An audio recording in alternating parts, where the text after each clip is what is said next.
propone. Primero una presentación así de rigor institucional. Fabio Wasserman nació en Buenos Aires en 1968, es doctor en Historia por la UBA, es investigador independiente en CONICET en el Instituto Ravignani, es docente de grado y posgrado en la Facultad de Filosofía y Letras de la UBA, y en la maestría de Historia Conceptual en la Universidad de San Martín, y coordina el equipo Temporalidad de la Red de Historia Conceptual Transnacional Iberconceptos. Su área de especialización es la historia política, cultural y cultural argentina e iberoamericana, que bueno, es básicamente el eje de la charla de hoy, que tiene como título El tiempo como objeto de la historia conceptual, la experiencia de Iberconceptos. Y bueno, la propuesta es reflexionar sobre ese problema fundamental que es el del tiempo y la temporalidad social, y las nociones, digamos, históricamente situables de tiempo, y así como sus efectos y sus consecuencias. Es más bien entiendo que es más bien una entrada sociológica e histórico-conceptual que filosófica, aún si por necesidad hay un diálogo con las categorías filosóficas de tiempo. Y en los trabajos de Fabio, al menos en los que he podido leer, hay una importancia en ese célebre par de categorías de Koselleck, que es espacio de experiencia y horizonte de expectativas, como un esquema organizador de algunas de las preguntas por esta noción del tiempo. Y como dije ahí en la presentación, hay un intento de tensar y de reflexionar en torno a estos vínculos entre tiempo, experiencia y política en relación al último tramo del siglo XVIII y el siglo XIX en América Latina. Así que, bueno, Fabio, te dejo para que nos cuentes un poco tu propuesta. Gracias. Bueno, muchas gracias a Sandra por el ciclo, por la invitación, a Ezequiel también por la invitación y por la presentación. Estoy muy contento de estar acá con ustedes compartiendo esta actividad. Es la primera actividad estrictamente académica en la que participo en medio de la cuarentena, así que también me da mucha alegría poder volver a compartir el diálogo con colegas, con conocidos, con amigos, con profesores, con alumnos, aún en estas circunstancias tan complejas, tan difíciles, a través de este medio que es absolutamente novedoso. Yo hace varias semanas vengo dando clase, pero esto no es lo mismo que dar clase, así que bueno, me gustó mucho, les agradezco realmente mucho la invitación para poder hacer que las neuronas sigan trabajando un rato y no solo estemos amasando masa madre en este periodo. Bien, como presentó Ezequiel recién, efectivamente lo que yo quiero compartir con ustedes son algunas reflexiones sobre un proyecto del cual participo como coordinador dentro de la red Iberconceptos, un equipo que está trabajando desde hace 8 años sobre problemas vinculados con la temporalidad, que son a los que me estuve dedicando en los últimos años. Y un poco lo que voy a traer hoy es la presentación de un libro que aprovecho porque hace un rato hablé con la editorial y es increíble que yo daba por hecho que hasta que no termine la cuarentena el libro no iba a estar, pero me dijeron que el libro va a estar el mes que viene. Así que bueno, es una gran alegría también poder, son las primeras personas a las que les cuento esto, ni siquiera el resto de los autores lo saben. Al parecer va a estar este libro que recoge el trabajo que hicimos en los últimos años, el equipo sobre temporalidad de la red Iberconceptos. Entonces la charla lo que voy a hacer es presentar este trabajo haciendo énfasis en cuáles son los lineamientos teórico-metodológicos, en los problemas que debimos enfrentar y en las decisiones que tomamos. Porque me parece que es interesante traer a colación este tipo de problemas, este tipo de discusiones que trascienden el estudio de caso en sí mismo, sobre el cual después del tiempo obviamente también me gustaría hablar un rato, ¿no? Sobre mi propia investigación, que es de la relación entre experiencia de tiempo y el proceso revolucionario rioplatense. Bueno, justo estamos cerca del aniversario de la revolución, y más en general sobre algunos de los resultados que alcanzamos con este proyecto. Ya tenemos un par de dossiers publicados y algunos artículos, o sea que ya hay como un corpus de investigaciones. Entonces, brevemente, para empezar, me parece que para ubicarnos un poquito, voy a traer una cita. Les pido perdón porque en un momento pensé en armar un PowerPoint por ahí para poner algunas citas que quede ahí. Después me di cuenta que iba a estar pensando y tratando ya el tema de hablarle a una máquina es raro, encima manejar un PowerPoint se me iba a hacer un poco engorroso, así que van a tener que escucharme. Si llego a hablar muy rápido, avísenme por favor, porque yo soy de hablar rápido, cuando estoy con personas me doy cuenta, y cuando estoy con una computadora viendo imágenes, por ahí no me doy cuenta. Así que les pido por favor que me avisen. En la Gaceta de Buenos Aires, del 25 de mayo de 1814, decía lo siguiente: si computamos el tiempo no por su duración abstracta, sino por la calidad y número de los sucesos grandes, hoy debemos celebrar el aniversario de 4 centurias, al ver que los acontecimientos de nuestra edad han llenado ya el profundo vacío que dejaron en su lóbrego periodo las generaciones anteriores. Bueno, está toda la retórica anticolonial, la idea de que durante los siglos coloniales fueron opresión, lóbrego, oscuridad, bueno, ¿no? Todo el discurso ilustrado, pero a mí me interesa la primera parte del enunciado, que le añade un matiz muy interesante: distinguir el tiempo que tiene una duración abstracta del tiempo que tiene la calidad y número de sucesos grandes, y dice, si lo medimos por la duración abstracta, son 4 años. Ahora, si lo medimos por la densidad de la experiencia que estamos viviendo, son 4 siglos. El que escribió esto no había leído a Herder, entre otras cosas porque nadie había leído a Herder en el mundo hispanoamericano en 1814.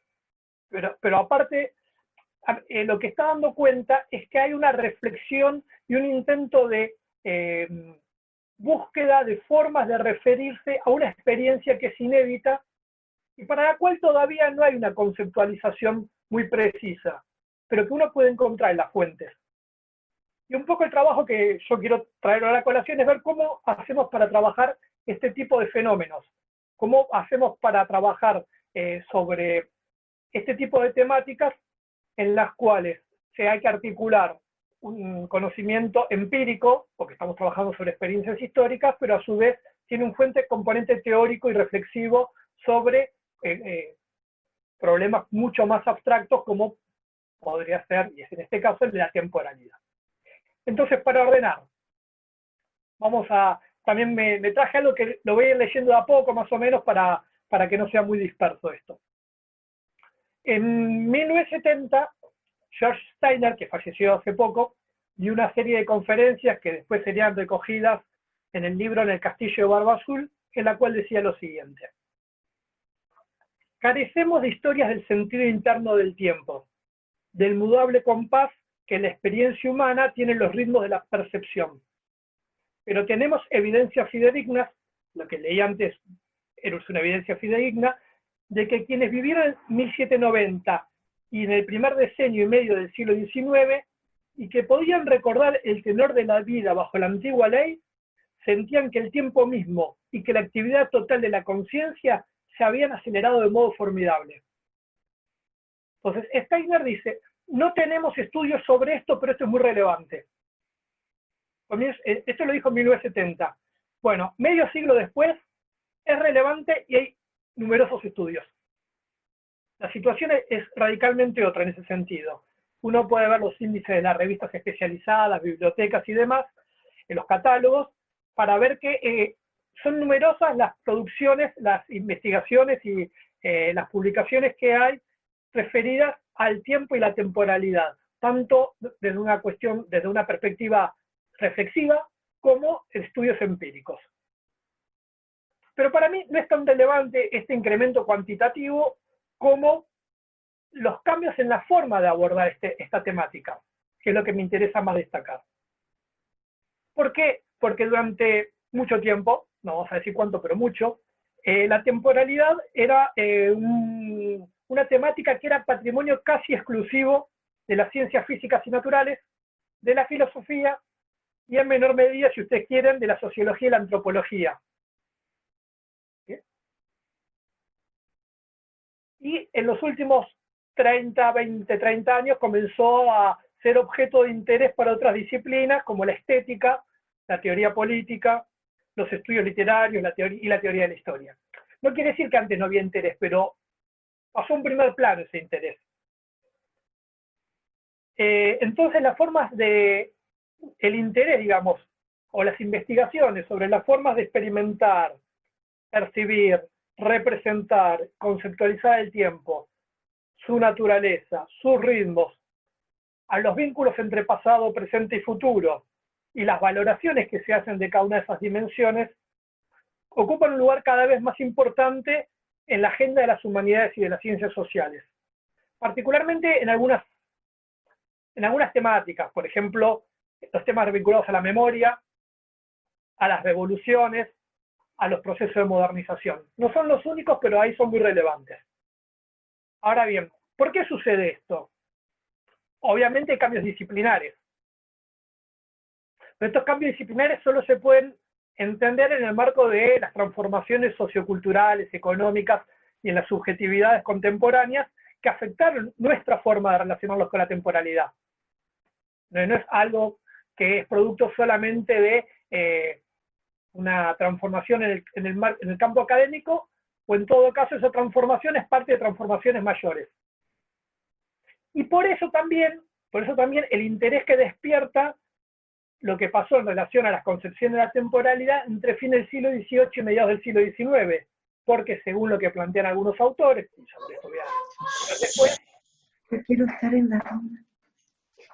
Según lo que plantean algunos autores, fue en ese momento, en ese periodo al que se refiere Steiner, el momento en el que yo tomé esa cita, que se produjo una nueva conceptualización, una nueva forma de experimentar el tiempo, la temporalidad, que es lo que ha trabajado Koselleck y después ha sido retomado por otros autores.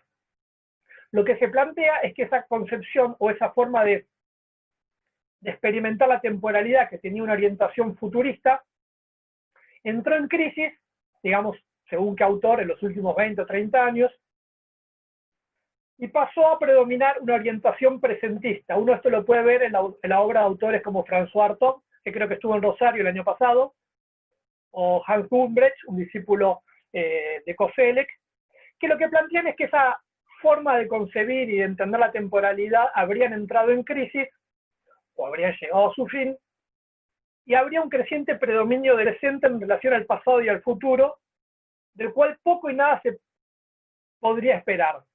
Son muy conocidas en ese sentido las referencias que algunos atribuyen a Zizek, otros a Jameson, y que retomó hace poco tiempo Max Fisher, en relación a que es más fácil imaginar el fin del mundo que el fin del capitalismo, ¿no? Hoy en día es más fácil imaginar todo eso que el fin de la cuarentena, pero bueno, eso ya sería otra cuestión. Entonces, más allá de cuál sea exactamente la perspectiva que estemos utilizando, lo que hay es como mucha evidencia y hay mucha reflexión en relación a que algo está pasando con la temporalidad, ¿no? Y entonces se está produciendo un renovado campo de investigación en el que convergen distintas disciplinas, eso es lo que particularmente me interesa, y ahora después me voy a referir un poco más a eso. Y en lo que se entrecruzan distintos interrogantes y abordajes que promueven distintas formas de plantear cómo pensar el pasado, el presente y el futuro, y también cómo valorar y cómo concebir a esas dimensiones. Bueno, vamos a lo nuestro. ¿Qué lugar ocupa la historiografía en ese campo? ¿Cuáles son sus aportes? Estamos hablando del tiempo. Uno supone que la historiografía sobre eso tiene desarrollos importantes, es una temática que es constitutiva de la disciplina. Voy a leer algo que escribió en una conferencia la historiadora norteamericana Lynn Hunt en el 2006. Ella advertía que los historiadores asumen que el tiempo existe, pero a pesar de su obvia importancia para la historiografía, que es la historia sino la explicación de cómo las cosas cambian con el tiempo, aclara, los historiadores no suelen indagar en el significado del tiempo mismo, ¿no? Es una crítica muy profunda sobre cómo nos relacionamos nosotros con nuestra disciplina y con nuestra forma de conocimiento.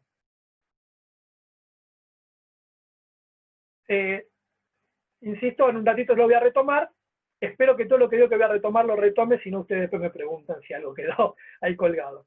Dentro de la disciplina, dentro de la disciplina de historia, de historiografía, la historia conceptual y en particular la línea de análisis coselequiana, como dijo Ezequiel en la presentación, es probablemente el abordaje que más se haya interesado en la cuestión de la temporalidad y en la reflexión sobre la temporalidad. Después voy a decir algo de Brodel también, porque me imagino que muchos estarán pensando en Brodel.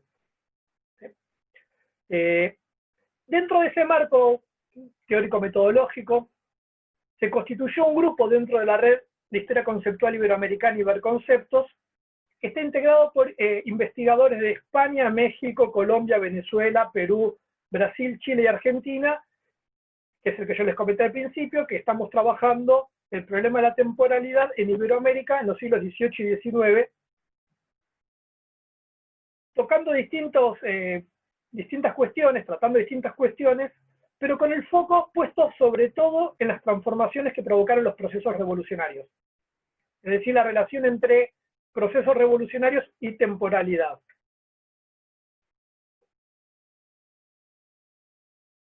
Perdón, una cosa que me olvidé decir recién es lo de Lynn Hunt, lo de la reflexión sobre la disciplina. Para nosotros el tiempo muchas veces es una herramienta, la cronología, pero no es un problema. Sería ese el punto. Es algo dado, que no lo problematizamos. Lo usamos para periodizar, para dividir, para hacer cronologías y demás. Pero sobre lo cual no tenemos tanta reflexión, o por lo menos no todo el tiempo, no todo el tiempo sería imposible, pero no la necesaria. Bueno, la historia conceptual trata mucho esta cuestión. Y esto vuelvo a los, perdón, porque me fui para atrás y ahora vuelvo. La constitución de estos equipos, además de crear un marco que estaba apropiado, estimulante, ¿no? Porque podemos hacer estudios comparativos transnacionales, y aparte nos obliga a conocer la historia de otros países. Yo tengo el proyecto Iberconcepto ya hace más de 10 años, 12, 13, yo ni recuerdo, y para mí uno de los mayores aprendizajes y lo más rico que tuve esto, más allá de lo teórico, lo metodológico, es que aprendí la historia de un montón de países que si no hubiera conocido. Aprendí la historia de los países, pero también a pensar la historia de esos países dentro de marcos más generales. Que otro de los déficits que solemos tener es pensar las historias dentro de marcos nacionales, aunque hoy en día eso está ya bastante más socavado, ¿no? Y también pudimos advertir que hay diferentes desarrollos en las historiografías nacionales. Y en relación a este punto hay algo que es bien interesante, que solo lo voy a mencionar. Por ejemplo, en Argentina la teoría de la historia no la hacen los historiadores, la hacen los filósofos. Pero esto no es algo natural, aunque para nosotros pueda parecerlo. En Brasil la hacen los historiadores, tienen un desarrollo riquísimo. En México en menor medida, pero también tienen sus, sus diseños curriculares, sus revistas, sus espacios académicos, en el cual la teoría de la historia es un componente muy importante, y en el cual, por supuesto, también hay filósofos, críticos literarios y demás, pero los historiadores tienen una voz muy importante. Eso es algo que en Argentina no se da. Por ejemplo, este libro que les digo que va a salir, estoy muy contento porque entre otras cuestiones va a salir en la colección Historia y Teoría que dirige Verónica Tozzi en Prometeo, que son todos, en general, libros hechos por filósofos o críticos literarios que examinan a la historiografía. Hayden White, David Carr, ¿no? Pero no hay historiadores, casi. ¿No? Entonces, me parece, no voy a desarrollar más esto porque no es que tengo mucho más para decir, pero me parece que es interesante para pensar nuestra relación con la disciplina y con otras disciplinas con las cuales tendríamos que tener un mayor diálogo, una mayor vinculación. De hecho, por ejemplo, no conozco otros casos, pero uno puede estudiar historia en la UBA y nunca va a haber filosofía de la historia. Y la teoría de la historia es una historia de la historiografía. No es que está mal, pero Ahí hay algo que es llamativo, insisto, en relación a otros espacios en América Latina. No estoy hablando ya ni de Alemania, ni... Aunque algo de eso debe haber. Me parece que parte de esto tiene que ver con que en Brasil y en México tuvo mucha mayor influencia la historiografía alemana. Quizás tenga algo que ver, pero no lo sé. Bueno, nada, fue una digresión. Ahora bien, yendo a lo que nos convoca. A diferencia de otros posibles abordajes en clave filosófica, antropológica o de las ciencias físico-naturales, lo que nos propusimos con este equipo no fue indagar qué es el tiempo. No queremos dar una definición sobre qué es el tiempo. Aparte no podríamos hacerlo. Y ni siquiera cómo debe ser pensado o concebido, porque, por ejemplo, si es subjetivo u objetivo, si es íntimo o individual o social, si es trascendental o inmanente, si es lineal, circular, espiralado, si es absoluto, si es relativo. Nosotros no nos metemos con un intento por dar definiciones o pensarlo a partir de esas conceptualizaciones. Y tampoco se trata de hacer una historia del concepto de tiempo, aunque obviamente sí, en la medida que aparece, lo tratamos de incorporar. Entre otras cuestiones, porque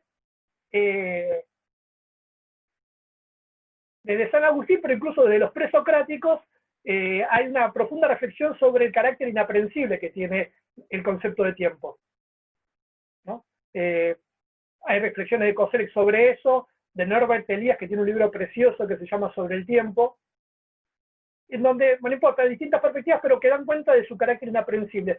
A mí me gusta utilizar como un indicador de esto, histórico, o sea, no teórico, qué pasa con los diccionarios de los siglos XVII, XVIII, XIX, que es digamos, una fuente muy utilizada por nosotros, ¿no?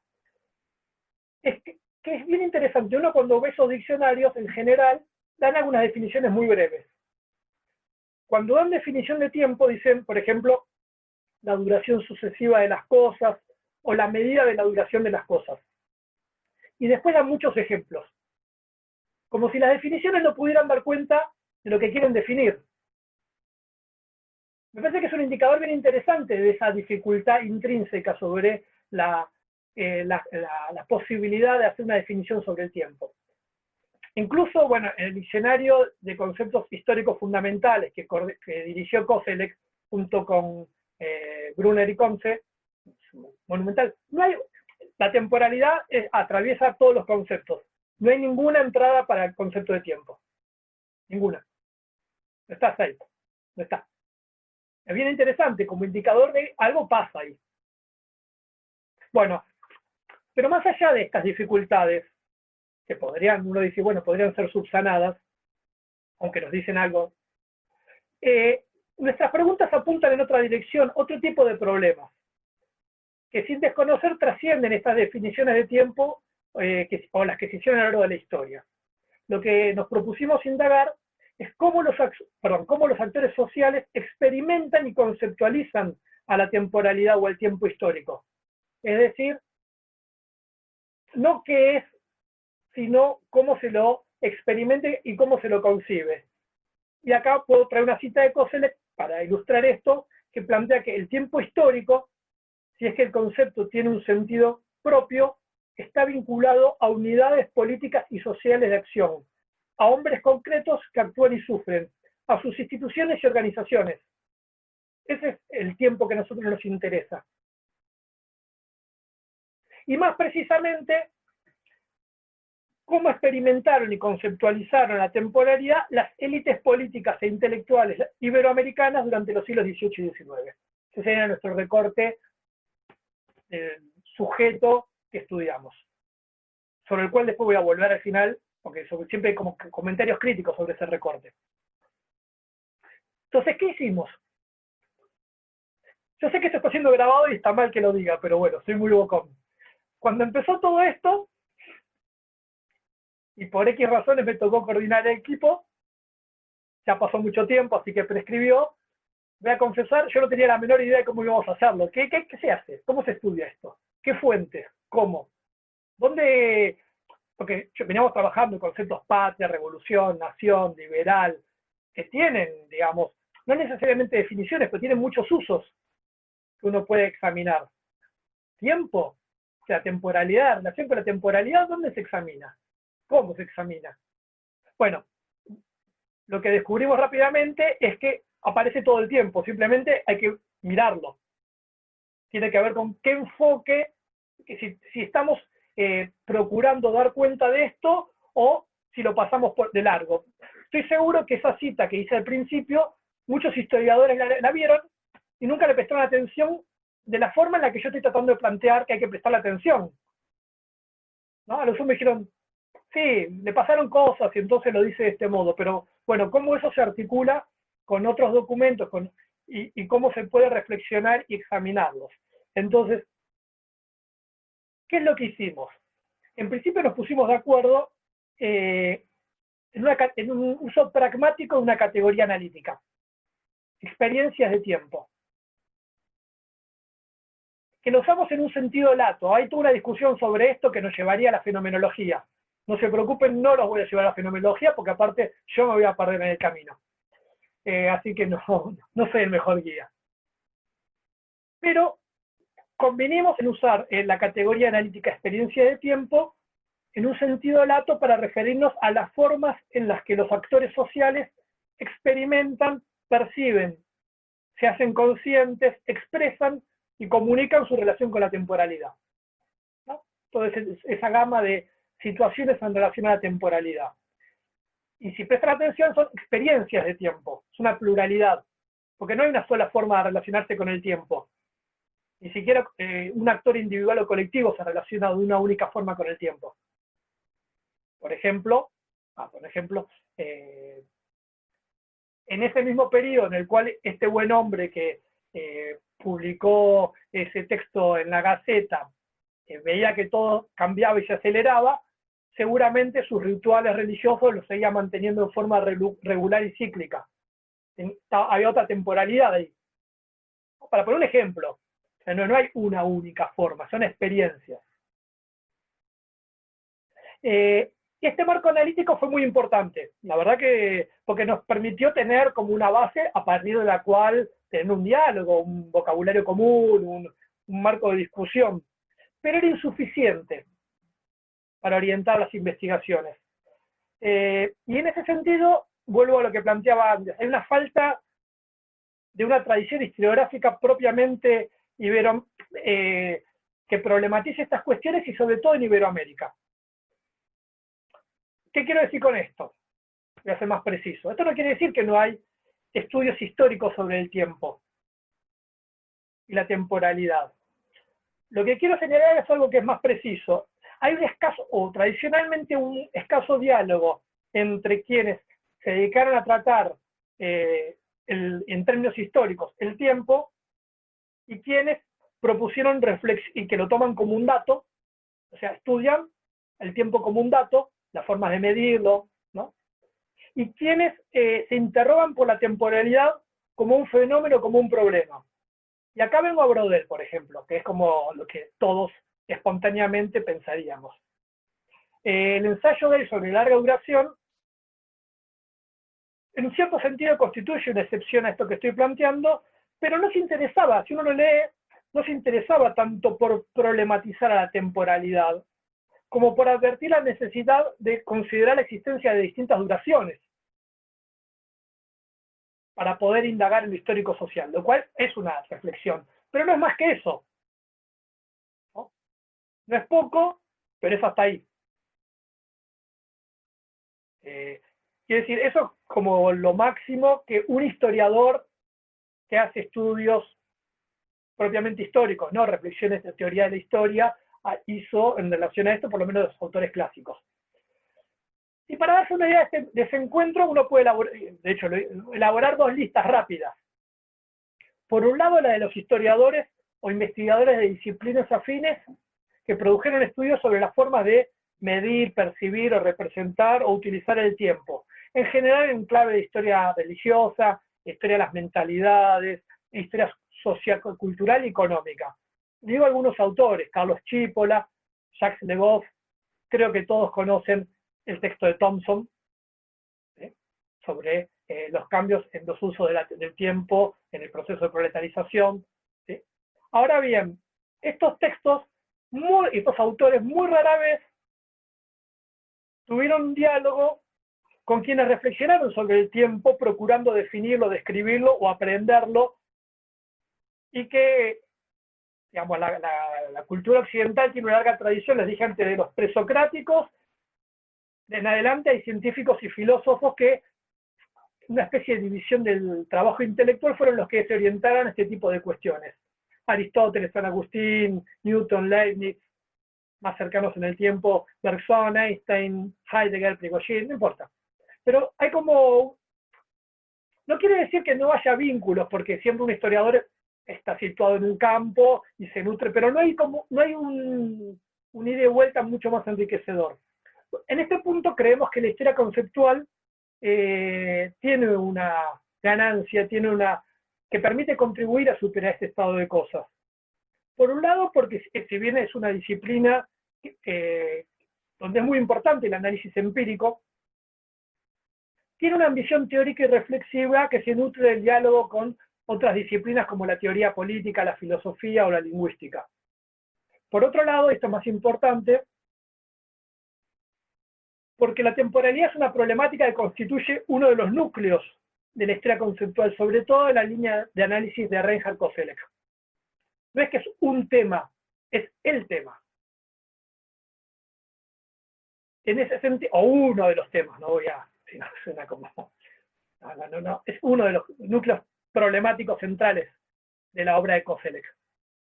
En ese sentido, resulta fácil de advertir la importancia que tienen sus aportes empíricos, teóricos y metodológicos para nuestra investigación. No solo los teóricos metodológicos, también los empíricos. En particular, como señalé aquí en la presentación, las categorías metahistóricas, espacio de experiencia y horizonte de expectativas. Porque a partir de la tensión entre ambas categorías, que para Koselleck son antropológicas, son metahistóricas, no son algo trascienden la experiencia. Es algo propio de digamos, estoy exagerando un poco, pero es algo propio de la naturaleza humana o de la naturaleza social, ¿no? A partir de su tensión, lo que plantea es que, dice, la experiencia y la expectativa son dos categorías, estoy citando, ¿no?, adecuadas para tematizar el tiempo histórico, por entrecruzar el pasado y el futuro. Las categorías son adecuadas para intentar descubrir el tiempo histórico también en el campo de la investigación empírica, pues enriquecidas en sus contenidos, dirigen las unidades concretas de acción en la ejecución del movimiento social o político. Dicho mal y pronto, muy rápido, que nuestra orientación individual y colectiva requiere de alguna forma de experiencia y de alguna forma de expectativa, siempre. Entonces, esas categorías metahistóricas tienen alguna articulación con las experiencias de los actores siempre. Hay que ir a buscarlas. También se destacan otros aportes suyos que quizás no le dimos tanta atención sobre la temporalidad, pero son muy importantes. El concepto de estratos del tiempo, o como en una determinada hay una simultaneidad de lo asincrónico, y como hay distintas capas, y algo a lo cual no se le suele prestar mucha atención, pero que para mí es muy relevante. Tiene una reflexión muy interesante, muy profunda, sobre las estructuras de repetición naturales e históricas, que para él, sin estructura de repetición, no puede haber cambio. Es algo muy interesante que plantea que cuando se plantea el cambio es porque hay continuidad. Entonces, tiene en algunos de sus textos análisis muy, muy ricos sobre cómo pensar esta dialéctica, no lo diría así, pero bueno, entre nosotros, esta dialéctica entre cambio y continuidad, planteando que hay estructuras de repetición necesarias para que haya cambio. No puede haber solo cambio, no sería, ¿no? Bien, pero no solo nos nutrimos de la obra de Koselleck, sino también en función de los problemas planteados, los materiales seleccionados, los enfoques de cada uno de los autores. Los autores provenimos de distintos países, de distintas generaciones, de distintas tradiciones, y no todos somos historiadores. Entonces, obviamente, nos nutrimos de distintas perspectivas de análisis. También recurrieron a la obra de autores bien diversos, cito algunos: Niklas Luhmann, ya mencioné antes a Gumbrich, a Herzog, también a Pocock, a Skinner o a Rosanvallon, ¿sí? Para citar algunos. Por ejemplo, hay dos categorías usadas con mucha productividad por algunos de los autores o miembros del equipo, como la de cronotopo, que la retomó Bakhtin y que posteriormente la retomó Gumbrech, o régimen de historicidad François Hartog, que es una categoría que es muy utilizada, que es una categoría también heurística, para dar cuenta de las coyunturas en las que se producen crisis del tiempo. Hay muchas críticas al uso de esta categoría por parte de Hartog. Si lo tuviera que decir rápido, diría que se enamoró de la categoría y la usa para el exceso, para explicar todo. ¿No? Y, bueno, no siempre puede explicar todo, pero para el periodo este que estamos trabajando nosotros es sin duda muy, muy relevante, porque ahí sí se produce una de estas crisis del tiempo. Y también nos nutrimos de algo que para nosotros también es muy relevante, que es la obra de otros historiadores o autores latinoamericanos que trabajan temáticas que entran en diálogo con nuestra perspectiva, aunque no son necesariamente la misma. Bueno, uno muy evidente es Elías Palti, ¿no?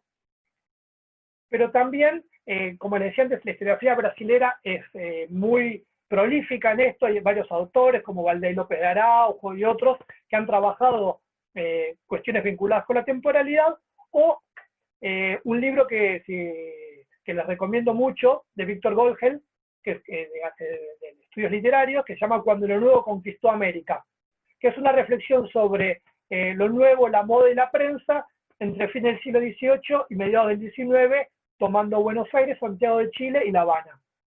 Y una reflexión sobre cómo cambia el valor de lo nuevo en ese periodo. Entonces hay una reflexión sobre la temporalidad muy importante, aunque en otra clave, ¿no? Entonces, bueno, tratamos también de incorporar estas otras perspectivas de análisis. Bueno, está bien. A ver, acá tenemos como una especie de panorama medio rápido de la definición del objeto, ¿no? Experiencia, bueno, o de una categoría de análisis, experiencia del tiempo, la elección de los enfoques, que son cuestiones que debe afrontar toda investigación. La nuestra presenta un desafío adicional, que es propio de toda investigación, pero que en este caso se hace más exigente. ¿Cómo construir un corpus documental que permita explorar las relaciones entre política y experiencia del tiempo desde una perspectiva conceptual? ¿No? Eso es un problema bien interesante. Bueno. Una respuesta posible la dio Pocock cuando advirtió, y esto lo cito, que los orígenes y el desarrollo de la conciencia histórica no suele estar en aquellas obras a las que formalmente se consideran históricas, sino en aquella forma de pensamiento que proyectan una imagen del pasado y la relacionan con el presente. Y yo lo que creo, o lo que el grupo entendió, es que esta consideración sobre la conciencia histórica puede extenderse a las experiencias de tiempo en general. Es por eso, y porque estamos interesados en el vínculo con la política, el foco está puesto ahí, que si bien consideramos tratados, ensayos en los que se desarrollan reflexiones sobre el tiempo, es lo que en lugar de que uno diría primero, bueno, ¿quién pensó algo sobre la temporalidad? Vamos a leer qué dijo. Bueno, no hay tanto, por empezar. Y segundo, no es exactamente lo que nos está interesando, porque lo que nos está interesando es cómo este hombre, que no sabemos ni quién es, escribió eso en la Gaceta, cómo es que llegó a ese planteo. Entonces, más allá de que decía de tratados o reflexiones que tengan algún grado de profundidad y sistematicidad, el corpus lo integramos en buena medida con textos que tuvieron una motivación circunstancial, coyuntural, muchos de ellos de carácter público y polémico, que también nos interesa, o sea, no alguien que está reflexionando un diario sobre sí mismo, sobre qué es parar el tiempo, aunque también incorporamos, ¿no? Puede ser documentos oficiales, prensa, folletos, discursos, sermones, debates parlamentarios, obras literarias. Es decir, lo que usamos tradicionalmente para estudiar cualquier temática, por lo menos los que trabajamos en el siglo XIX, cualquier temática política e intelectual. Buscamos ahí.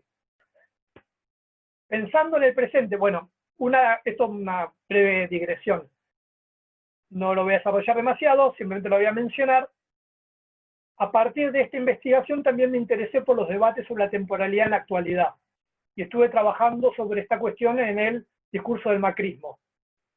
Y ahí mis fuentes son posteos en Facebook, tweets, memes, artículos periodísticos, libros también, pero quiero decir, ahí busco donde se configuran estas formas de expresar, representar, percibir la temporalidad, ¿no?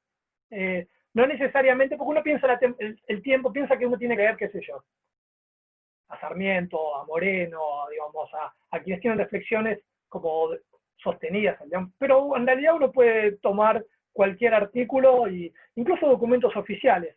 Si tengo tiempo, después le voy a leer, por ejemplo, el decreto del cual Fernando VII pone fin a todas las innovaciones que había hecho las Cortes de Cádiz y dice volver todo para atrás, y hay una concepción de la temporalidad interesantísima ahí. Y es un decreto del rey. No fui a buscar a un teórico del absolutismo, necesariamente. Por supuesto que eso también sí, pero más difícil. Bueno, encontramos que dispersas en este cúmulo de materiales hay numerosas expresiones que nos permiten documentar y analizar las relaciones entre política y temporalidad. Y esto es el punto, incluso aunque los autores no hubieran tenido esa intención. Vuelvo siempre, por eso traje esa cita, porque me parece que puedo volver varias veces. Yo no sé si el que escribió esa cita que señalé al principio estaba intentando hacer una reflexión sobre la temporalidad, es algo que se le impuso por las circunstancias. Entonces, ¿por qué? Porque si, a ver, esto está recontra trabajado. Si es cierto que el lenguaje tiene una relación estrecha con la temporalidad, esto, digamos, de los lingüistas vienen siendo trabajados desde todo el siglo XX, mucho más lo es en periodos en los que se producen cambios en las formas de experimentarla y percibirla. Es inevitable que eso afecte el lenguaje. Que es el periodo que estamos trabajando entre fines del 18 y mediados del 19. Voy a poner algunos ejemplos. Los usos que hacían los actores de conceptos y nociones como providencia, regeneración, progreso, revolución, decadencia, historia, pasado, obviamente futuro, porvenir, nuevo, innovador, siglo, exaltación, pero también estos, exaltación, entusiasmo, regreso, prudencia, y también estos, apocalipsis, anticristo, porque hay una concepción milenarista muy fuerte que impregna las formas de entender la temporalidad en ese periodo.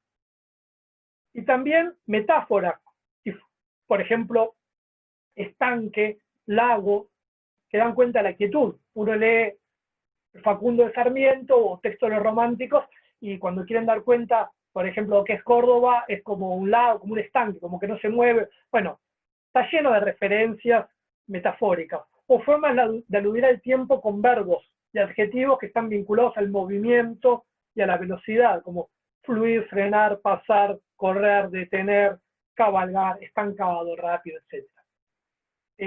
También podría hacerse, aunque casi no lo hicimos porque eso requiere una experticia que casi ninguno de nosotros tiene, trabajar la iconología, como hizo Panofsky, tiene un estudio hermoso sobre la figura del padre tiempo.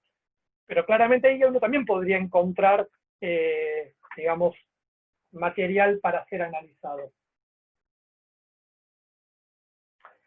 Algunas precisiones sobre los alcances y las limitaciones de nuestra investigación, que no son solo de nuestra investigación, sino que son también en buena medida de los estudios que se hacen en el campo de la historia conceptual iberoamericana. Y que solemos ser criticados por esto, y a mí me parece que las críticas hay que tomarlas y asumirlas, e incorporarlas. La primera es que la indagación toma como punto de partida la segunda mitad del siglo XVIII. Es muy coselequiano esto. Ese es, digamos, el Sattelzeit, 1750-1850. Es muy Alperín, reforma y disolución de los imperios ibéricos, si quieren. Hay como una mirada en ese siglo de transformaciones que es real, pero que también requiere ajustes. Por ejemplo, el proyecto Iberconceptos empezó como no lo logramos, de hacer diccionarios históricos de conceptos históricos fundamentales. El tomo 1 era 1750-1850, pero el tomo 2 ya fue 1770-1870 porque vimos que había como un corrimiento ahí. Pero no es este el problema. Me parece que esto se puede ver muy bien, no sé si han podido leerlo, si no se los recomiendo. Antes lo mencioné, el libro de Elías Palti, en Una arqueología de lo político, donde él plantea rupturas del siglo XVI. No hay una ruptura. El problema con Koselleck es que está muy fuertemente puesta la ruptura en la Ilustración, cuando hay rupturas previas. Esto uno lo puede ver, ya que mencioné el Perín también, en el libro ese que es fantástico, aunque es muy difícil, Tradición política española e ideología revolucionaria de Mayo, donde muestra sucesivas rupturas en la forma de concebir a la monarquía española, ¿no? Y esto es algo que nosotros en general no tomamos en cuenta. Y también, obviamente, y esto sí se avanzó más, estudios hacia el siglo XX, digamos, ya en una sociedad distinta, una sociedad de masas, con otros componentes políticos ideológicos, otros medios de comunicación y demás. Eso, por suerte, está habiendo más estudios. Pero esta es una primera limitación. Yo tengo una respuesta que es personal. No me meto con el siglo XVI porque no lo conozco, ni el XVII. Y me parece que para hacer este tipo de trabajos, uno tiene que conocer muy bien la sociedad que quiere examinar desde perspectiva conceptual. Porque muchas veces pasa que se agarran algunos enunciados y se llegan a conclusiones que, nada, es como si yo este enunciado que mencioné al principio lo hubiera tomado como algo general y no supiera cómo se inserta en el marco de series discursivas más amplias. Puedo llegar a cualquier conclusión. Y a veces pasa que leo conclusiones que son increíbles, ¿no? Que decir, pero no es la sociedad que estamos trabajando. Entonces, yo tengo una respuesta que es personal, pero es algo más general, no es un problema personal. La segunda, esta sí es más atendible, o tan atendible como la otra, es que nos concentramos en un sector social restringido, aunque significativo, las élites urbanas, particularmente en sectores letrados y políticos. En su mayoría son hombres blancos, o a lo sumo mestizos y mulatos, en algunos casos también hay, que hablaban portugués o español, cuando una parte significativa de las sociedades que estamos examinando, desde una perspectiva conceptual, por eso es importante, hablaban guaraní, tupí, quechua, náhuatl, aymara, pero también vasco, catalán, gallego. Entonces hay todo un universo que se nos escapa y la cual está por suerte empezando a ver estudios desde una perspectiva conceptual que se tratan de examinar estas otras lenguas, pero también a los actores que las hablaban. Lo que nos interesa no es la lengua, sino el actor y la experiencia de los actores. Pero bueno, es una crítica muy fuerte que siempre se le hace a la historia conceptual, que es una historia de élites. Hay otras perspectivas de historia conceptual que no son así, por ejemplo, que han trabajado sobre la Revolución Francesa, o de estudios de lenguaje y experiencia como los de Gareth Stedman Jones. Hay otras perspectivas, ¿no? Digo, no es. Lo que es real es que para un estudio de esta naturaleza uno requiere de muchos trabajos previos que, por lo menos para el mundo iberoamericano, no hay sobre los sectores populares, en el plano del lenguaje. Cuando podemos acceder a eso, fantástico. Por ejemplo, el equipo argentino, en su momento, Gabriel Di Meglio, trabajó sobre patria. Y uno encuentra muchos documentos judiciales militares de uso de patria por parte de los sectores populares. Entonces pudo, y aparte porque él trabaja sobre los sectores populares y tiene una sensibilidad para hacerlo.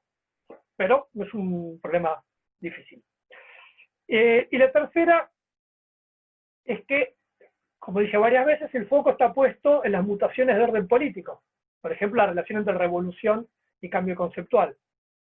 Pero hubo otro tipo de cambios que fueron muy importantes, tecnológicos, científicos, económicos, sociales, en este mismo periodo, ¿no? La revolución industrial, los cambios en los sistemas de transporte y de comunicación.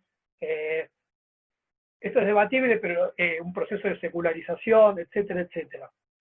Pero estos cambios, como dije antes, no necesariamente afectaron la experiencia de tiempo, pero no toda.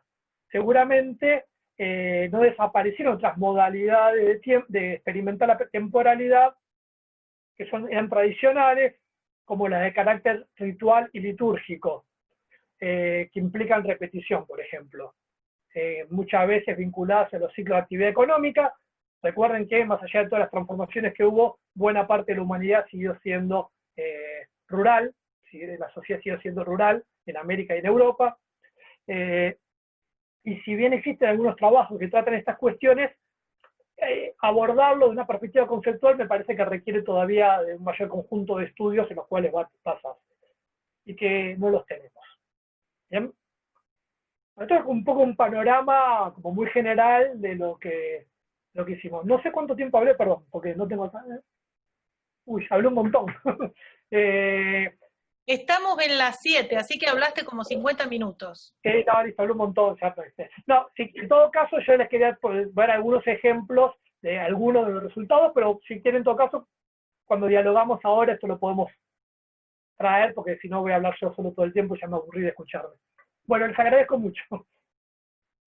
Gracias, Fabio. Bueno, ahora le damos la palabra a Ezequiel, que va a coordinar todo el tema de preguntas.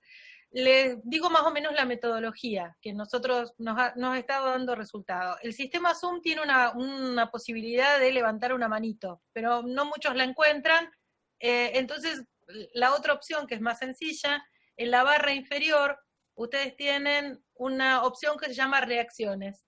Ahí hay un pulgar para arriba, así que el que quiera preguntar puede hacerlo también utilizando esa opción. Cualquier consulta o demás que quieran hacer por chat, también la pueden ir realizando, nosotros la vamos atendiendo. Ese, te dejo la palabra. No, mi primer movida es invitarlos a hacer preguntas y, bueno, y a empezar por ahí. Después, en todo caso, yo tengo algunas preguntas, pero me gustaría que si ya los asistentes tienen, empecemos con esas. Si las quieren escribir o lo que decía Sandra de habilitarse el micrófono, adelante.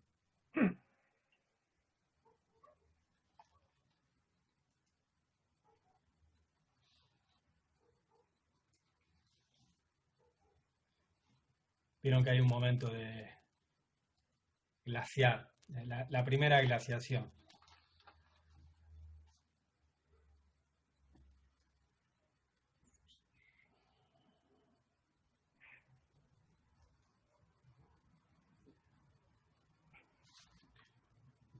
Bueno, entonces voy a empezar yo.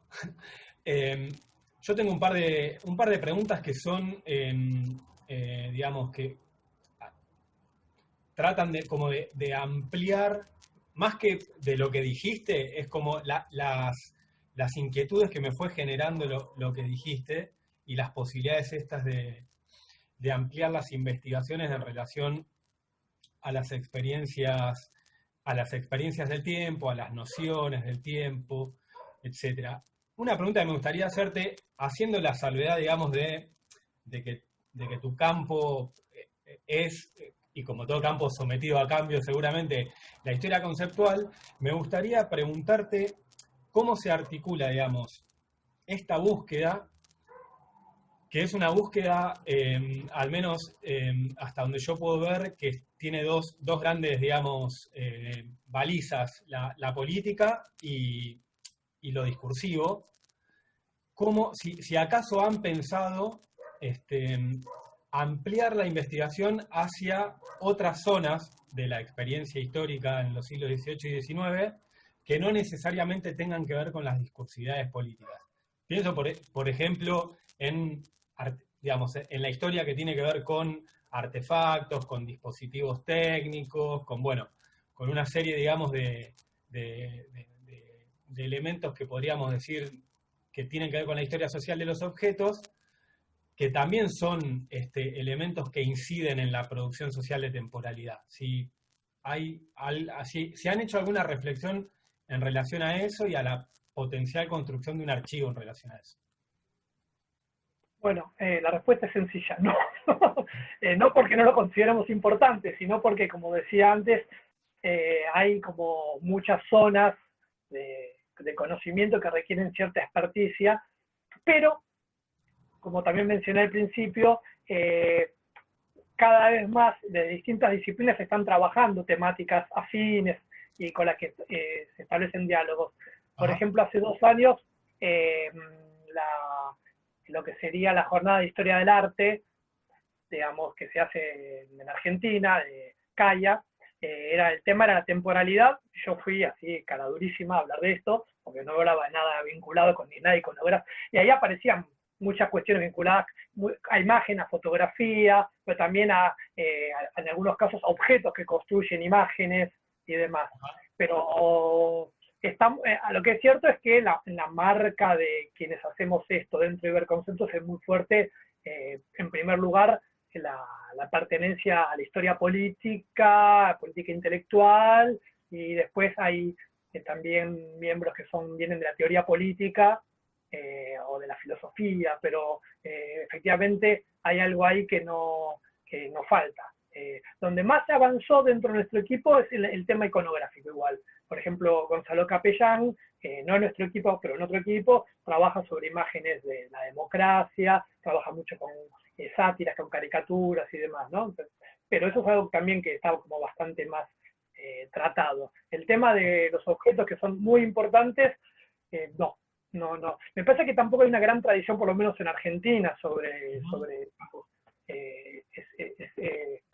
ese tipo de materialidad que es muy importante para poder entender fenómenos, ¿no?, del pasado. Así que no, lamentablemente no.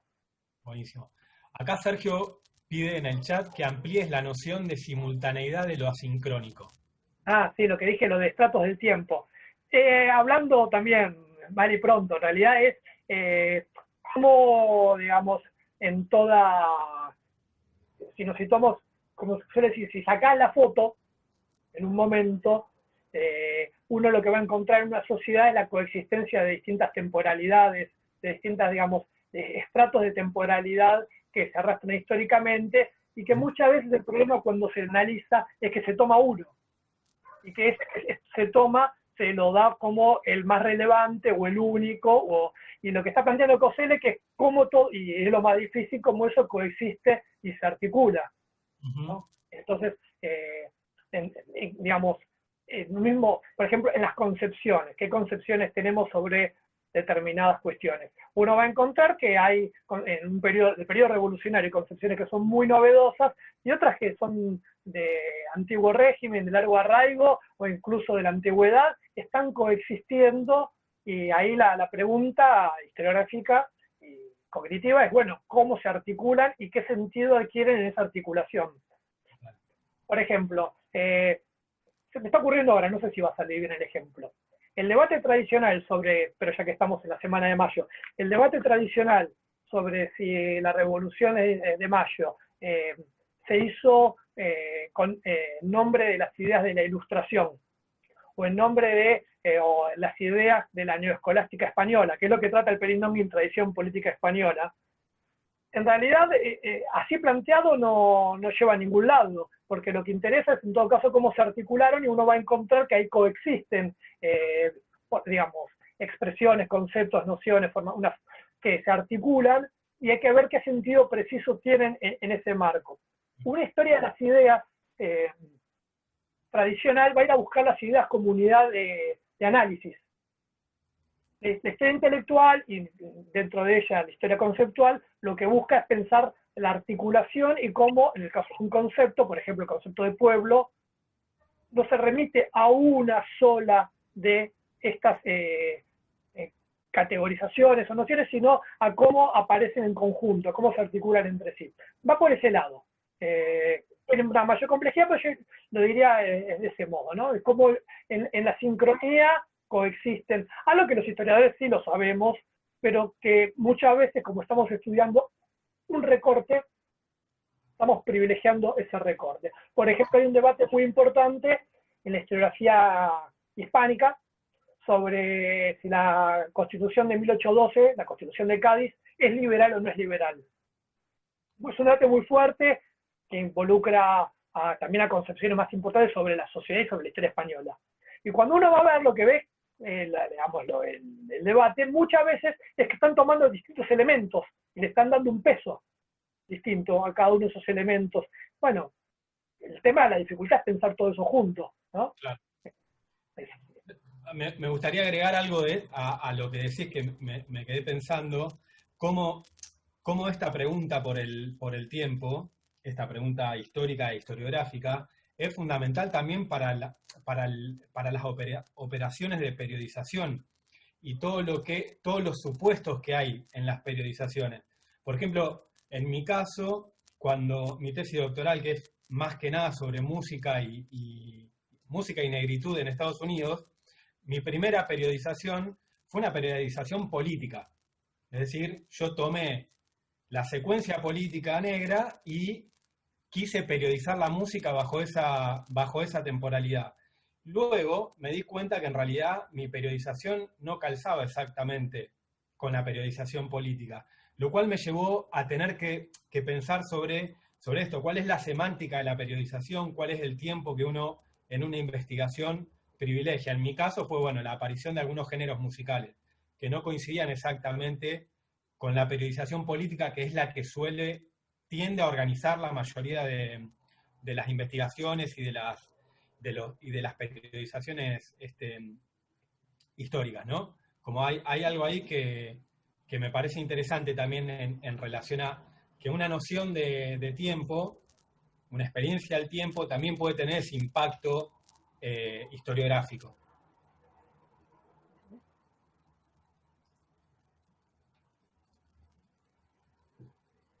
¿Alguna pregunta?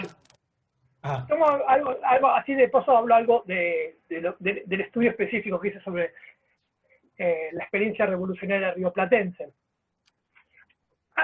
Lo que me encontré, a ver, uno asocia inmediatamente, digo muy rápidamente lo que encontré después de la investigación. La revolución provocó un impacto muy importante, la idea de un tiempo nuevo, orientado hacia el futuro, que procuraba dejar atrás el pasado, la idea asocia una noción de regeneración y demás. Bien en términos de lo que plantea Hartog en regímenes de historicidad. Ahora bien, esta experiencia nueva del tiempo, la de vivir en 4 años, designada por la aceleración y por el futuro, ¿implicó una nueva conceptualización del tiempo? Si uno quisiera hacer bueno, la respuesta es no, y yo creía que sí. ¿Qué pasa? ¿Cómo lo explico esto? Así esquemáticamente. A veces una cosa más interesante que pude encontrar en la investigación. Hay que distinguir, digamos, 3 niveles. ¿Sí? En un primer nivel, utilizar el lenguaje. Cuando uno encuentra 3 niveles para pensar las relaciones entre experiencia de tiempo, revolución y cambio conceptual. Vamos a decirlo así. Son 3 fenómenos que están articulados, entrelazados y que uno los confunde rápidamente. No me los confundí. No estoy hablando de mi experiencia, ¿no? De algo que les puede pasar a cualquier. Bueno, cuando uno lee Antiguo Régimen, 3 siglos, refiriéndose al orden colonial, o Nuevo Orden, son expresiones temporalizadas. Nuevo, viejo, siglos. ¿Sí? ¿Qué expresa eso? La revolución como una ruptura entre 2 épocas. 2 épocas que, ¿qué características tienen? Un distinto ordenamiento sociopolítico y valores y principios distintos que orientan a los factores. Se supone que el antiguo régimen tiene determinadas características, que el nuevo orden disputa pero tendrá otros, que los 3 siglos eran colonia y opresión. O sea que los indicadores de temporalidad en el lenguaje político lo que hacen es un parteaguas. Un parteaguas entre experiencias sociopolíticas, ideológicas, institucionales y demás. Ahora, hay un segundo nivel de esto, o un segundo fenómeno, que es caracterizar a estas épocas no solo por expresar distintos órdenes sociopolíticos o valores y principios, sino también por una distinta temporalidad, porque lo que aparece, y aparece en ese enunciado que yo cité al principio, es que en el antiguo régimen no había una dinámica de cambio, o el cambio era muy lento, ¿sí? Y tenía una diversa relación con el pasado, en el sentido que estudiado por Koselleck, en el cual la historia como maestra de la vida era lo que orientaba. Y se suponía que en la nueva experiencia hay un proceso de cambio acelerado, y lo que orienta es el futuro y no el pasado. O sea que ya la ruptura no es solo de distintos órdenes políticos, sino en relación a la temporalidad, a cómo concebir la temporalidad. Está articulado, pero no es lo mismo, porque tranquilamente puede haber una ruptura entre el antiguo orden y el nuevo orden en términos de contenidos políticos o sociopolíticos y no de la temporalidad. De hecho, uno de los núcleos centrales que pasa con la revolución es que están desesperados porque la revolución termine y que termine la aceleración. Ese es uno de los problemas. sea, por favor, queremos que esto termine, porque no sabemos, digamos, hacia dónde va, y entonces hay una expectativa de una especie de fin de la historia, que en algún momento la revolución se va a institucionalizar, la libertad se va a institucionalizar, y la aceleración va a terminar. Hay una expectativa. Lo que nos trae de inmediato es una conceptualización de la temporalidad. Eso es bien interesante, entonces, cómo sigue predominando el paradigma de la historia como maestra de la vida para poder explicar el cambio. Uno se sitúa a comienzos del siglo, hasta la década del 30, es muy fuerte esto. Es algo de lo que estudió también Artaud cuando lea Chateaubriand, que es muy lindo, esos pasajes del libro de Artaud. Que lo que estoy diciendo es que no les queda otra que usar ese paradigma interpretativo porque no tienen otro. No tienen todavía una nueva conceptualización, un nuevo dispositivo conceptual. ¿Cuándo va a aparecer esto? Que es lo que estoy trabajando últimamente, bueno, espero que estén haga un artículo sobre eso, con el romanticismo. Va a tener un nuevo dispositivo conceptual que va a pensar a la temporalidad no como algo trascendente a la experiencia, sino como algo inmanente a la sociedad, es inmanente. Y el cambio está regido por la temporalidad inmanente. Entonces, tienen un principio explicativo del cambio. No es algo que viene dado de afuera, es algo que es propio de la dinámica social e histórica. Hay un cambio conceptual muy importante. Si lo encuentro, lo cito rápidamente, porque me parece que es muy... no lo voy a encontrar, por supuesto.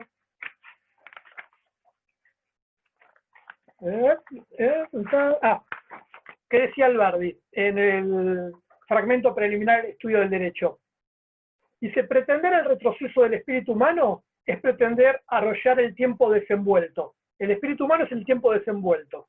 Pero el tiempo, dice, ¿qué es? Si no los acontecimientos, las instituciones, los hechos, las cosas.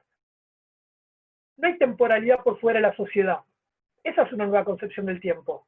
Esa concepción del tiempo no está en la década revolucionaria ni en la década del 20, es posterior. Entonces, no sé si termino de entender, pero lo que quiero transmitir es que cuando uno ve la relación entre el impacto de la revolución, las experiencias del tiempo y su conceptualización, encuentra que tiene un nivel en la que es un marcador del cambio político, del cambio ideológico y demás, otro que es del cambio en la forma de vivir la temporalidad, pero no necesariamente esto se traduce en un cambio en la forma de concebir la temporalidad, que sigue siendo trascendente, divina o de la naturaleza, no inmanente a la sociedad. Esa es la gran innovación de los románticos en el Río de la Plata, por lo menos. Bueno, entonces acá se ve también esto que planteábamos de la periodización. Si yo quisiera periodizar qué cambios en la concepción de la temporalidad, depende de lo que esté considerando, voy a tomar un elemento u otro. Es decir, tienen la experiencia, pero no logran tener todavía el dispositivo conceptual e intelectual para dar cuenta de esa experiencia de un modo que permita entender por qué se producen los cambios, que no sea la inspiración divina, el azar y demás. Ese tipo de problemas aparecen muy fuertemente en estos análisis. Perdón, estoy hablando mucho. No, es la idea que hable mucho.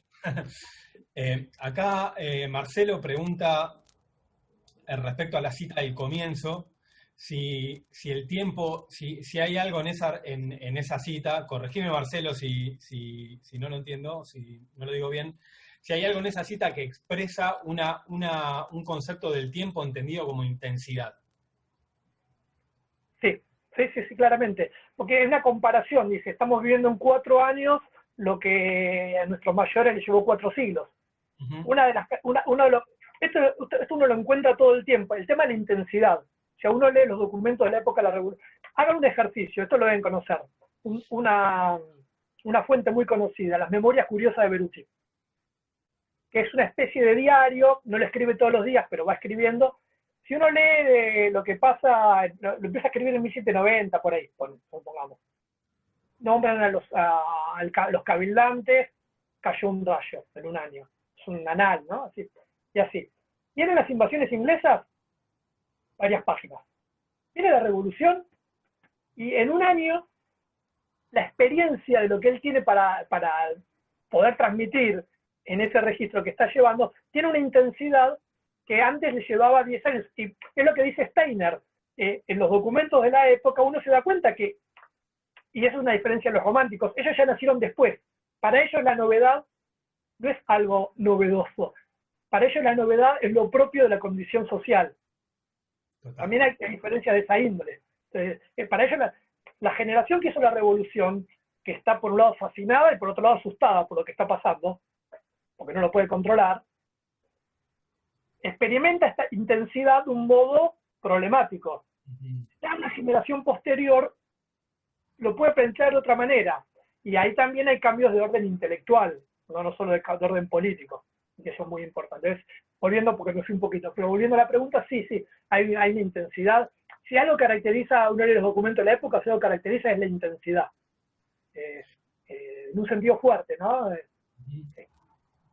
Está bueno lo que sí, pensaba como en estos dos momentos, el de la primera generación que desbordada y la segunda que de alguna manera aprende a surfear eso, como justamente parte de estas investigaciones tiene que ver con cómo va cambiando la idea de cambio también, ¿no? Históricamente. Y en ese punto te quería preguntar, es algo que está mencionado al final de tu texto de Tiempos Críticos. Haces una mención a la incertidumbre. Y te quería preguntar, incluso mientras leía el texto, y también pensando en algunas cosas que vengo escribiendo en relación a la pandemia y el lugar que tiene la incertidumbre, preguntarte qué lugar en estas problemáticas de la experiencia del tiempo tiene ese elemento de la incertidumbre, digamos, porque hay distintas maneras de vincularse con la incertidumbre. Si has podido detectar algo en relación a eso. Sí, a ver, una de las cosas interesantes que plantea el Perín en Tradición Política Española, es interesante ese libro, lo escribió un año antes que On Revolution de Hannah Arendt, y tiene muchas cosas que Hannah Arendt, es muy raro eso. Cómo la crisis era un estado de incertidumbre, las aplicaciones de Bayona, bueno, todo ese estado crítico que había puesto la monarquía en crisis, cuando se produce la revolución, lo que provee también es una categoría para poder pensar la incertidumbre. Es decir, algo que era padecido pasa a ser algo producido por los humanos. Entonces, claro, si bien hay una noción, hay una cuestión ahí muy fuerte de la incertidumbre, se confía en que la acción humana, obviamente guiada por la providencia, ¿no? Eso, démoslo por, ¿sí? Pero se va secularizando igual eso. Que la acción humana, en términos militares y políticos, va a poder orientar el proceso que tiene un sentido preciso. Entonces, es verdad que una incertidumbre... Ahora, eso, en un punto resuelve la incertidumbre. La resuelve en que en algún momento eso tiene que terminar. Lo que pasa es que como no termina, la incertidumbre pasa a otro plano, que es lo que nosotros llamamos las guerras civiles. ¿No? Está la guerra de independencia y las guerras civiles, en realidad están articuladas. Pero uno puede pensar, es otro tipo de incertidumbre, que es cómo se construye un nuevo orden político sobre las ruinas del anterior, bajo nuevos principios, cómo se construye una nueva hegemonía. Entonces ahí hay otra incertidumbre, y una lógica de cómo actuar en política. Y es otra incertidumbre muy fuerte. Lo que pasa que, si vamos ya a los románticos, tienen una absoluta confianza en el progreso resuelve todo. Ahí es donde se ve el régimen moderno de temporalidad que estudia Tocqueville, futurista. La idea es que el progreso es algo que va, hay una ley que rige a la humanidad, y esta es una de las innovaciones también que aparece en el discurso de los románticos, en el sentido de que incluso los males forman parte de la historia de la humanidad, que pueden ser, digamos, resituados en una historia mayor que es optimista. Uno ve que son muy optimistas, entonces, bueno, está bien. Incluso uno lee Facundo de Sarmiento, así en nuestro texto canónico.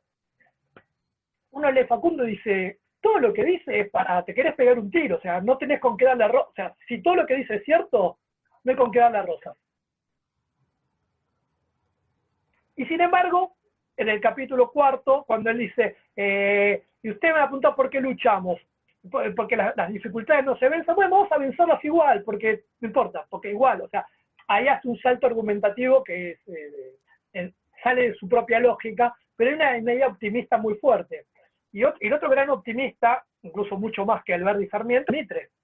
La historia de Belgrano de Mitre, y la historiografía de Belgrano de Mitre, incluso el accionar político de Mitre, es siempre optimista, es la idea de, no importa, pase lo que pase, la providencia, la razón, la ley, las leyes históricas hacen que tengamos, que Argentina esté predestinada a constituirse como una república democrática, liberal y demás. O sea, hay un optimismo, y después, bueno, ¿cuándo se quiebra el optimismo? Bueno, estos estudios recién en la década del 30, en el siglo XX, empieza a quebrarse el optimismo, bueno, y después pasaron muchas cosas en el siglo XX, pero es muy optimista el siglo XIX, esta idea de, a ver, si en el 2002 Duhalde pudo decir, estamos condenados al éxito, ¿no? En medio de todo lo que estaba pasando.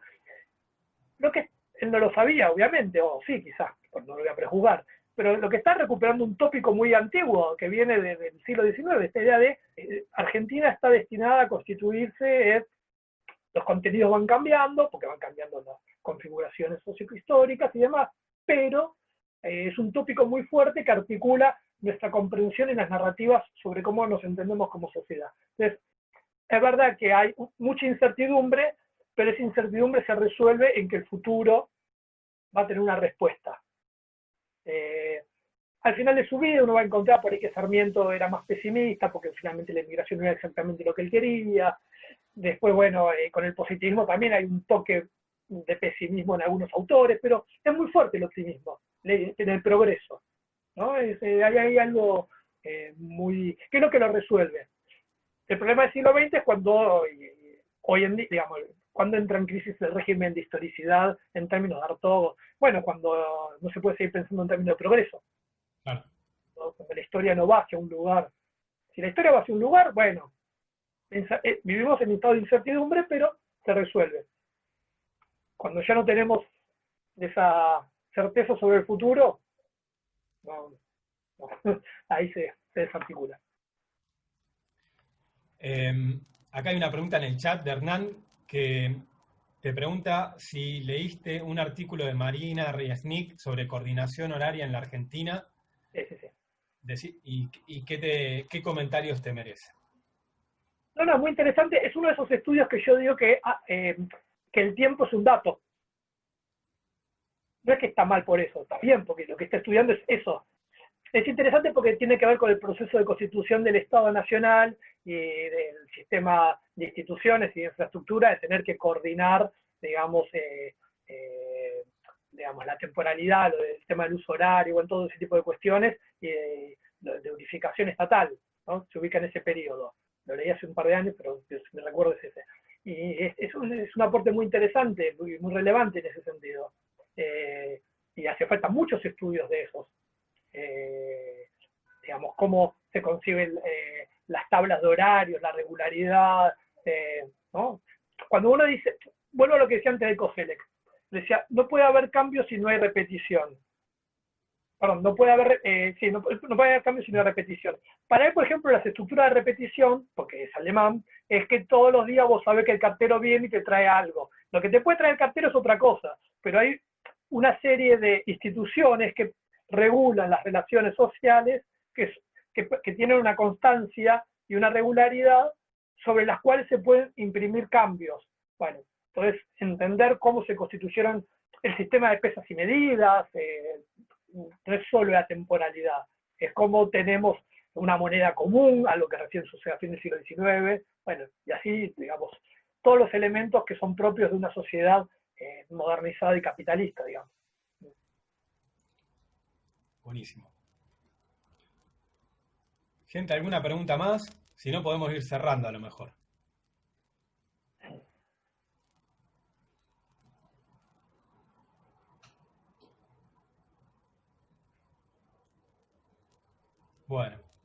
Bueno, yo de mi parte te agradezco mucho, Fabio, el tiempo, la exposición, estuvo buenísimo. Así que nada, le dejo paso a Sandra así para cerrar la tarde y nos estamos viendo pronto. Bueno, yo también, agradecerte a vos, Ezequiel, por haber coordinado la reunión. Agradecerle infinitamente a Fabio aceptar participar de este ciclo y ha sido un gusto. Le pedimos autorización a Fabio para grabarlo, así que desde comunicación, desde el ISIR, porque había muchos, en el Facebook sobre todo, se hicieron muchos pedidos de gente que no podía participar y quería encontrar la charla. Así que bueno, vamos a editarla y la vamos a publicar. Eso lo vamos a anunciar, así que estén atentos por ahí la semana que viene, que ya va a estar disponible. Vamos a tratar también de ir puliendo esta actividad y poder también encontrarle estas otras formas de que lo que discutimos, lo que se presenta, pueda ser, digamos, difundido, no exclusivamente en el horario, en tiempo real. Así que bueno, les agradezco también infinitamente a todos los que han participado. Tuvimos una convocatoria que llegó casi a las 50 personas, así que un éxito. Cada reunión tenemos más personas participando y eso nos estimula a que podamos continuar. Si no con este ciclo, con otros que vamos a ir gestionando desde nuestro instituto. Así que bueno, muchísimas gracias y bueno, los vamos a mantener al tanto de las actividades que hagamos, y bueno, y el chat lo va dejando. Hay un montón de personas que están dejando sus impresiones. Así que bueno, muchísimas gracias. Un saludo para todos y todas. Bueno, saludos para todos y todas. Espero que estén todos bien. Bueno, y Fabio, nosotros nos vemos mañana, así que Exactamente. vamos a encontrar y contar. Muchas gracias. Bueno, Gracias, muchas gracias a todos y a todas.